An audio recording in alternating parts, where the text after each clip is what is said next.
know that the war officially started in chapter 69? That means that we're almost 20 chapters into the war. So I figured let's make a YouTube recap episode and just talk about the war from the start up until now and all the nuances within it. Now, most people's biggest question right now is probably, how is Kaiju number 9 going to bring about the Kaiju Era? But me personally, my biggest question may never get answered. And my question is Chico gonna get married finally?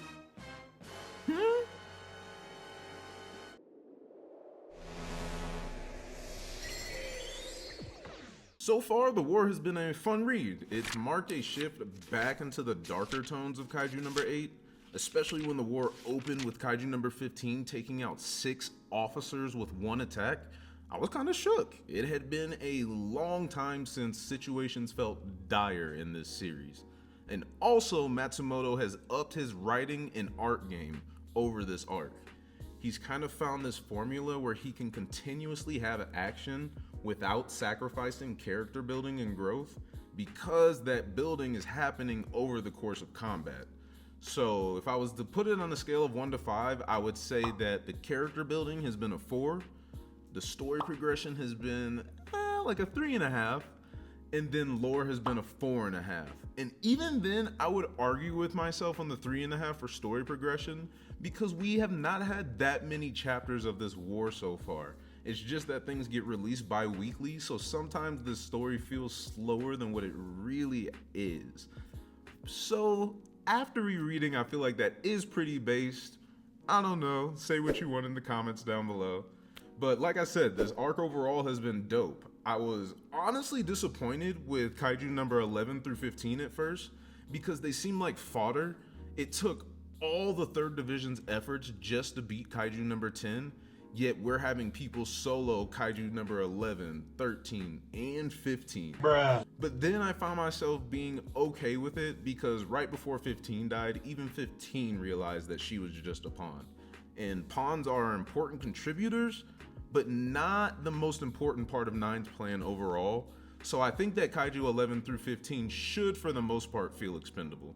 Kaiju number 9 hasn't done much himself, but he has fully begun to mobilize some of his forces against humanity, and I want to put a big emphasis on some. There's multiple kaiju that we have not seen yet who are going to bring massive calamities with them. Not only that, but the glowing white kaiju will for sure be in the super giant class. What if this kaiju has the ability to change the environment? The same way that the super giant kaiju number 6 could bring blizzards alongside its other cataclysms. None of the other daikaiju 11 through 15 had the ability to change their environments, nor were they super giant kaiju. Even Kaiju number 10 ended up turning into a super giant before it died. Remember its second form whenever it transformed. So at this point, we have to assume that Kaiju number 9 created much stronger daikaiju than the ones that we've been introduced to so far. But the Defense Force members have all trained to their pinnacle to be ready for this fight with Kaiju number 9. We've met new daikaiju, we've seen new techniques, and gotten so much lore in the last 18 chapters of this war. One of the best parts to me has been getting to see Narumi, Kikoru, and Hoshina all using their numbered suits in action for the first time. While we're talking about suits, I also think that this war has actually provided us with the first opportunity to get stronger outside of combat percentages, which is honestly great for this series. One of my only complaints about Kaiju number 8 is that the combat percentage power system is so limiting, but after the most recent chapter, the power system could be expanded upon so vastly. I say this because we recently just learned that Narumi manifested abilities with the number 1 suit that Kaiju number 1 never manifested by itself. That means that a human used a kaiju's powers better than it could use its own. Now, this could have just been through sheer hard work, but it also seems like these numbered suits are starting to assimilate with their users in a way. In the most recent chapter, Narumi had enormous stress on his cranial nerves. We know that this stress is caused from the neural link that a number suit has to form with its user. This neural link may be more than just a user synchronizing with their suit. Maybe we'll start learning that the greater the bond a user has with the suit, the more that they can evolve together. That's why Kaiju number 4 was so annoyed with Kikoru. Kaiju number 4 was so used to being used by Hikari, and they had a much greater bond. So this allowed Hikari to use number 4 to a much higher capacity than Kikoru. The ghost of Hikari that Kikoru saw was literally Kaiju number 4 trying to show Kikoru how to most effectively use the suit based on the memories that it has. This would be very specific to numbered suits since they do hold core memories. I'm not saying that other suits don't, but we haven't really heard much about that yet.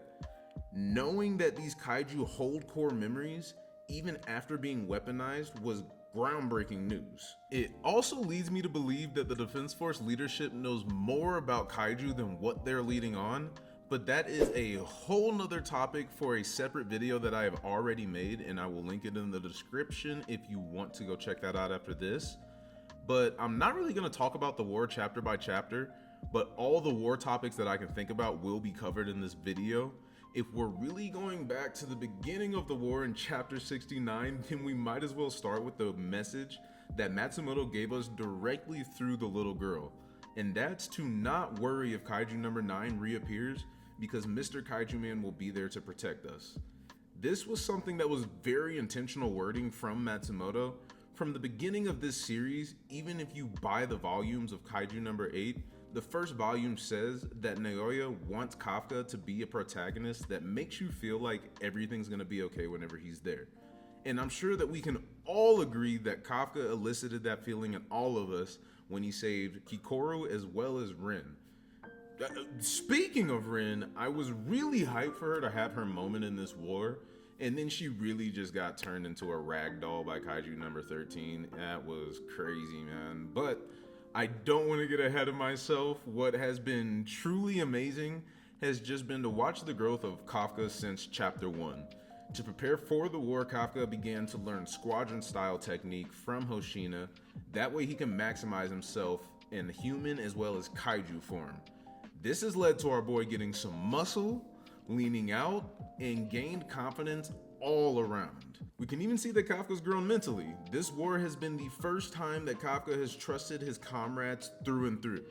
Because Kafka's grown mentally, he told Kikoru that he knew that she could beat number 15 by herself, which helped her break out of that psychogenic attack. Then he proceeded to have the most hype moment of the war so far in chapters 82 and 83, when he saved Rin so fast that Kaiju 13 couldn't see him, then stopped number 13's attack with one hand and one-shotted Kaiju number 13. When this moment gets animated, I can guarantee that it's gonna break the anime internet. After learning about Narumi's evolution, I would go out to say that Kafka is probably going to get another form at some point in this series. When Kafka first ever turned into Kaiju number 8, his body was turning into a bunch of random things that he couldn't control. Not only that, but when Kaiju number 8 went berserk on Isao, it literally taught Kafka how to use his body and the Kaiju number 8 form more effectively. I think that Kafka is going to form a bond with Kaiju number 8, and that bond is going to lead to an immense power up for Kafka as well as some new form, which will be crazy when that time comes. Being completely honest, I do miss Kafka being involved in the story more. But it's been well worth watching all of these flashbacks and getting to know our side characters better. If it hadn't been for Kafka's growth, then Kikoru and Rin wouldn't be alive right now. And this is one dynamic about Kafka that I truly love. His strength turns into strength for those around him. Not only does Kafka make the impossible possible, but his drive makes those around him chase their dreams. A prime example of this is Vice Captain of the Kafka Corps, Mina Ashiro. While she might not tell Kafka that it's her dream, Mina's grown in strength to chase her dreams as well. And her dream is to wipe out kaiju together side by side with Kafka, just like we saw Mina being mad that Kafka was a liar much earlier in this story. Mina and Kafka had one of their rare, genuine conversations that we've really seen since the story has started and they've gotten older. Mina reminisced back when Kafka was always protecting her when they were growing up, and it was something that she needed and appreciated growing up. But now she's gotten much stronger before the war, and she told Kafka that she no longer needs to hide behind him. And while this moment was adorable to see Mina and Kafka's relationship build, I cannot help but wonder how our girl Mina is doing in her fight with Kaiju number 14. She's the one person in this war that was fighting a daikaiju that we have no updates on. To be honest, that kind of makes me wary. I know how strong Mina is, but something tells me that someone is going to have to save Mina's life in this situation. If Mina's hurt, are we gonna see another Kafka rage moment? Like versus Isao? Nonetheless, I think the less we know about Kaiju number 4 and Mina, then the more that I feel like things are not good for her. One thing that I do know about Mina is that she's not just a woman, Mina is that woman. Because dog, I'm still baffled by how she was just shooting her railgun from like 20 kilometers away. That's about 12 and a half miles. And on top of that, Mina is literally the best super giant class kaiju neutralizer in the world. So I know that Mina is hard. I know that I am not underestimating Mina at all. But that's exactly why I think that Kaiju number 9 would want to get rid of Mina as early as possible. If he takes out the greatest threat to his super giant kaiju, then things would turn worse quickly for our side. The last time that we saw Kaiju number 9, he told us that his next appearance would mark the start of the Kaiju Era. So the biggest question for the war for me outside of Chico is, how does Kaiju number 9 plan on bringing about the Kaiju Era? Kaiju number 9 has had some of his best panels of the series during this war. The few glimpses that we got of him using chess pieces, talking to his creations, or even just having that crazy strong watch over Japan were all just so dope. To me, 9 is everything that a villain should be at this point in the story. He's surrounded in mystery, he's strong, he's enigmatic, and even though he's a villain, you can just not help but love Kaiju number 9. Maybe like, not love. Like is a better term. Right now, Kaiju number 9 is having the kaiju it created attack humanity's essential facilities to live. Things like power plants to get rid of power supply, radio towers to get rid of communication, and transportation hubs so that people can't leave. This is the chess piece number 1. This isn't the true goal of the first wave though. The true goal was to split up the defense force's strongest officers to make the fights on them easier. Divide and conquer, if you will, which was chess piece number 2. Not only that, but Kaiju number 9 sent in 5 new daikaiju that all knew our strongest members' weaknesses. Chess piece number 3. Now what's weird is I don't think that Kaiju number 9 wants to bring about the destruction of the human race at all. If that was the case, then human casualties would be piling up. Especially before the war, when there was a quiet period of no kaiju sightings, 9 has an extreme fascination with humans, and early in the story we even learned that 9 wanted to do experiments on Reno's injured body. If we take bringing about the Kaiju Era at face value, then maybe Kaiju number 9 is trying to bring us from the Cenozoic era that we live in right now and bring us to the Kaiju Era, which would either mean the extermination of the human race or the evolution of the human race. What if Kaiju number 9 is searching for a way, or has already found a way, to evolve humans to become something of like a hybrid, kind of like Kafka was, or even if a way that like kaiju could absorb humans and become like humans the same way that 9 can be right now. The Kaiju Era would basically be a full mix dominated by hybrids or full kaiju, and it would be a world by kaiju for kaiju type of thing. For all we know, kaiju have existed longer than humans have. Who knows? I'm making all of this up. Obviously, this is headcanon, but this is what the Kaiju Era could be. We all want to know, but at this point, we still haven't truly figured out what that Kaiju Era is. What's also crazy about 9 in this war is his ability to plan ahead. All of the battles that we saw in this series leading up to the war were battles for the defense force to save human lives, but for Kaiju number 9, these battles were to scout out his future strongest opponents. Kaiju number 9 learned the best way to fight Kikoru, Hoshina, and Narumi just through earlier encounters. The first time 9 fought Narumi, it wasn't to win. Kaiju number 9 was fighting Narumi just to learn the best way to counter his fighting style, and even told him, "I've learned your profile, you're not gonna win next time." So through creating Kaiju number 11, Narumi was countered.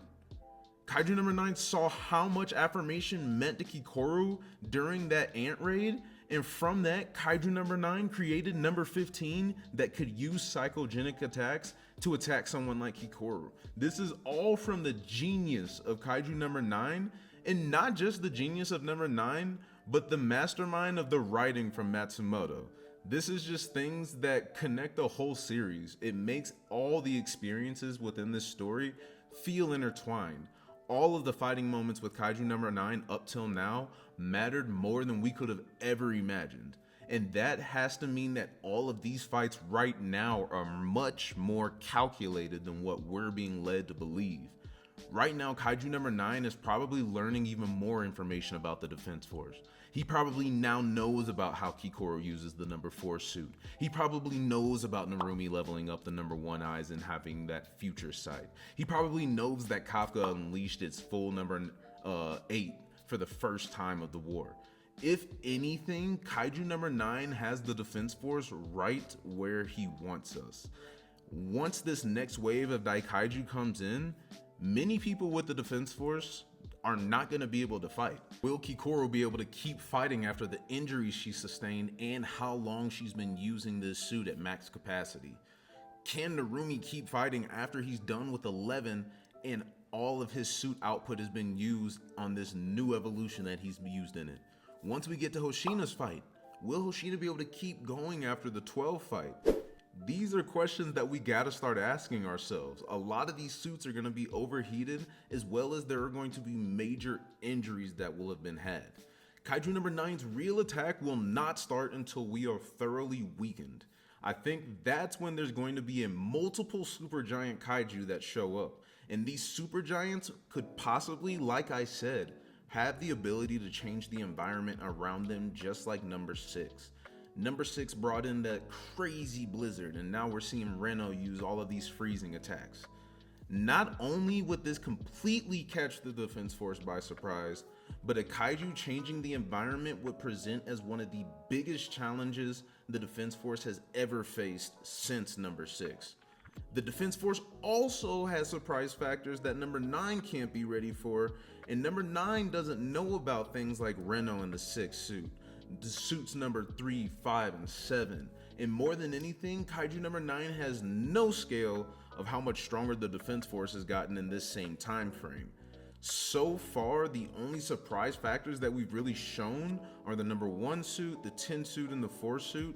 And even then, Kaiju number 9 already really knew about the number 1 suit and then 4 suit from Isao's past knowledge. Outside of that though, the Defense Force has really kept our cards close and hand hidden. But number 9 is doing the same thing as well. So that's part of the reason why, even though it sucks that people like Reno haven't been in the story as much in the war, we also got to remember we went into the war knowing that Reno was literally going to be a surprise factor with the number 6 suit. So he's gonna have some sort of flashy reintroduction back into the series. The exact same way that Kikoru had her flashy reintroduction back into the raid whenever 10 came. The same way that Narumi had his flashy introduction into the Kaiju wedding. So I'll be excited to see what kind of percentages Reno can reach now, especially after seeing how far Kikoru has come during this war. Reno was really the only person that was keeping up with Kikoru and the 3rd Division students as far as pushing up their percentages. This arc has been dominated by Kikoru's screen time. I, for one, love that the war arc has been dominated by side characters, and Kikoru has by far had the best character development of anybody else during this war arc, seeing as those most chapters have been about her.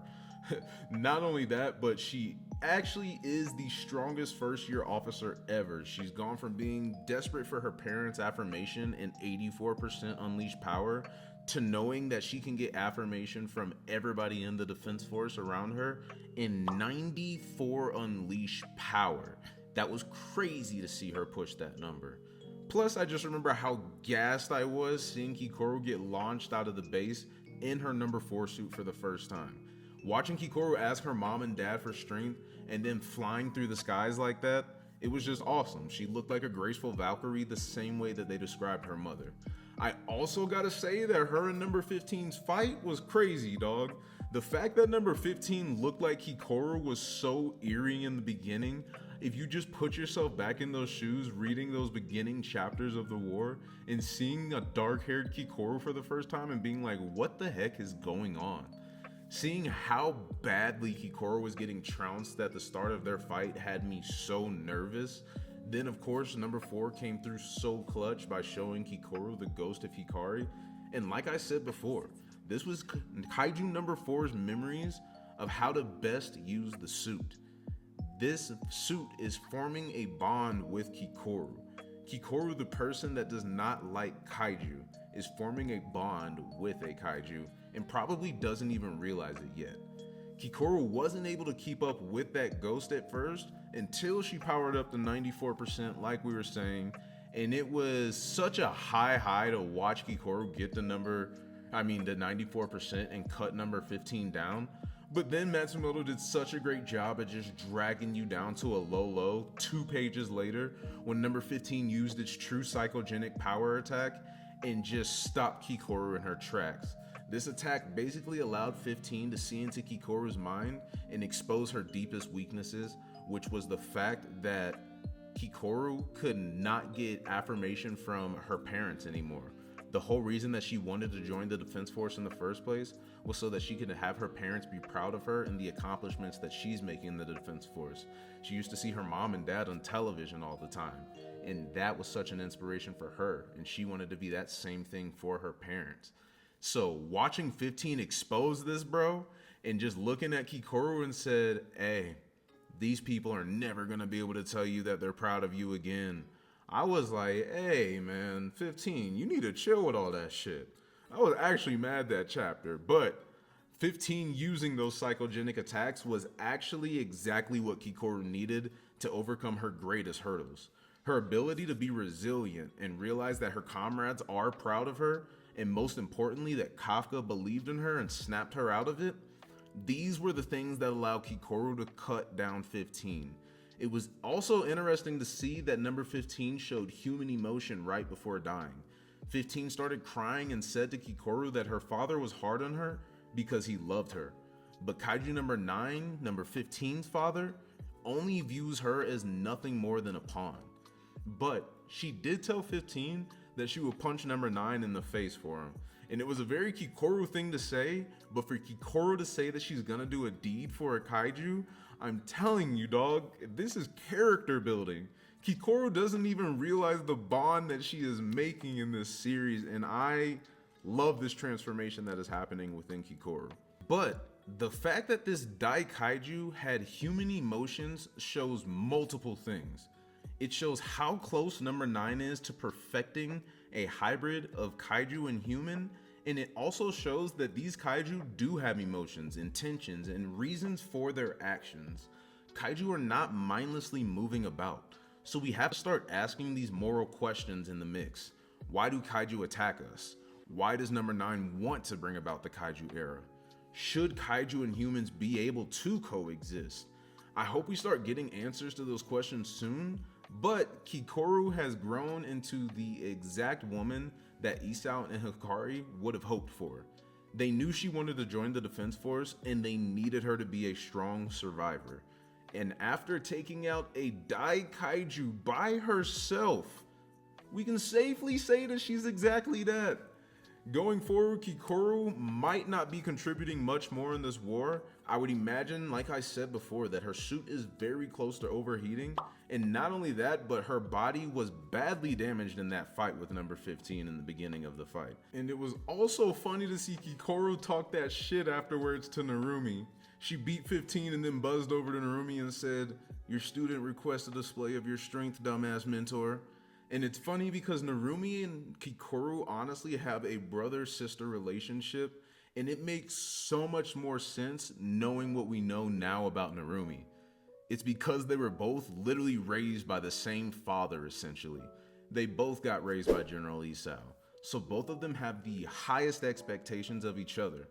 On one hand, Narumi all he knows is greatness, right? That's what he expects, and that's exactly what was expected out of him from Isao. But on the other hand, Narumi cannot let another Shinomiya pass him again. So Kikoru and Narumi will have an awesome brother-sister rivalry for the rest of this series, and I'm sure that Narumi will never even tell Kikoru why he expects so much out of her, as well as why he will never let her beat him at the same time. And to be honest, Narumi moved up in my favorite character rankings after chapter 87. I've always loved Narumi's character, and his fight with number 11 just shows exactly why. Kaiju number 11 was specifically designed to fight Narumi, and honestly, Kaiju number 11 was extremely dope in design as well as the power that it used. To this day, I am still surprised that Kaiju number 11 was consistently hitting Narumi. Prior to this war, we didn't even think Narumi could get touched, bro. It had the ability to control the water around it as well as the water within its body. Also, 9 gave 11 Isao's memories so that it knew all of Narumi's attacks, as well as how the number 1 suit and eyes worked. It was getting to the point that Narumi literally couldn't attack 11, until 11 made the mistake of saying an old quote from Narumi's sensei, Isao. And when Gen heard those words from 11, he snapped. It was sad, but he showed 11 his trump card, which at this point in the series is actually the most broken ability. All of the eyes in Narumi's suit turned from pink to that same kaiju green that Kafka is.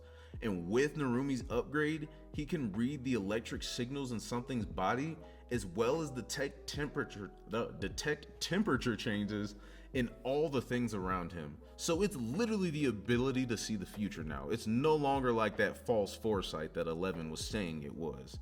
While it was amazing to watch Narumi have this success versus 11, I can't help but feel so bad for Narumi because he lost the one person that he never beat in anything and will never get the chance to, and he lost his old sensei. If Narumi's Naruto, he essentially just lost Jiraiya, bro. So it's a tough blow. Isao taught Narumi everything he knows, and Gen has always been ultra competitive, but Isao was the one person that he couldn't beat in anything.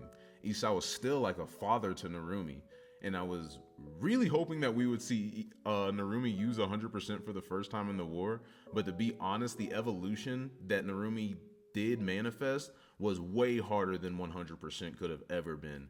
I still just feel bad watching Gen cry those blood tears while also having the power up of a lifetime just to try to wow his old mentor. He didn't even see number 11 as number 11. He saw number 11 as General Isao. What's also funny to think about is how Isao's knowledge has actually been a double-edged sword for Kaiju number 9. While he does have the upper hand in knowledge from Isao, it's also hard for number 9 to think out the consequences for giving these memories to his creations. Each of number 9's creations that have used Isao's memories, it's actually backfired on.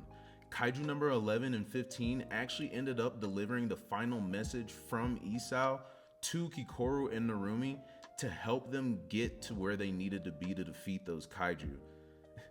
And then of course, the last topic that I wanted to talk about in the video is the best topic. Do you know why? Because it's the strongest character in the history of the Defense Force. The walking champion, the man that created the Defense Force. Vice captain of the 3rd Division, Soshiro Hoshina, and everything that I just gave him in that epithet was true. Don't try to argue that. And actually, before we talk about Soshiro Hoshina, let's talk about the other Hoshina that we met during this war. Soichiro Hoshina. We were introduced to Soichiro at the beginning of the war. He is the captain of the 6th Division, and he also uses a blade in battle. From what we saw, he only has one long katana blade on his back instead of the 2-sword style like Soshiro. Looking at his appearance, it's obvious that these two are related, and it also just shows how much pride the Hoshina family takes in serving in the Defense Force. I truly wonder if both Hoshinas have a good relationship or not. We've never once heard Soshiro talking about Soichiro, so maybe that's for a reason. Who knows? One thing that we for sure can all agree on is that the reveal of Hoshina in the number 10 suit was well worth the wait. The looks wise, it is so icy, bro. I still think that this is the best daikaiju suit of all of them just because that tail looks so insane to me. Performance-wise, we've only seen a fraction of what it can do. They've peaked at 77% output, and to be honest, I really don't think that they're anywhere close to their peak. What we've seen so far is just a lot of bickering between Hoshina and the only suit that actually has the ability to speak back. It's funny to watch two strong individuals be so hard-headed. When Hoshina wants to make a plan, Ten wants to attack blindly. When Hoshina wants to go left, Ten wants to go right. Hoshina and Ten's best comparison to me is Eddie and Venom. Hoshina will beat 12 because of 10 though. And to me, the reason I say this is Hoshina said a very important quote about 10 whenever they first got unveiled. And this was that Hoshina said, "It feels weird to have someone clearing the way for me for once." This is literally what Hoshina's main job is for Mina, yet 10 is doing it for him right now. 10's going to help create a path for Hoshina to cut down 12. Kaiju number 12 is a two-bladed fighter just like Hoshina, but now that Hoshina has the 10 suit, he's technically Zoro, bro. He got 3 blades counting his tail. So it'll be interesting to see what ends up happening in this fight. Obviously, we haven't seen the full fight whatsoever yet, but I do think that Hoshina will end up cutting down 12. Man, but outside of that, this video was long. I told you it was going to be my longest Kaiju video ever, and I covered as many things as I could possibly think of. So if I missed anything, I'm sorry, but we can discuss it in the comments below. You know I'm always going to keep on dropping more Kaiju content, so at the end of the day, you already know what it is. Arigato mas. If you watched this video and enjoyed it, leave a like, leave a comment, subscribe. It takes a lot of work to make videos this long. So yeah, we'll be back next week for a Kaiju chapter, boys. I guess 2 weeks because we just had a Kaiju chapter, but you know what I mean. I'll see y'all. Peace.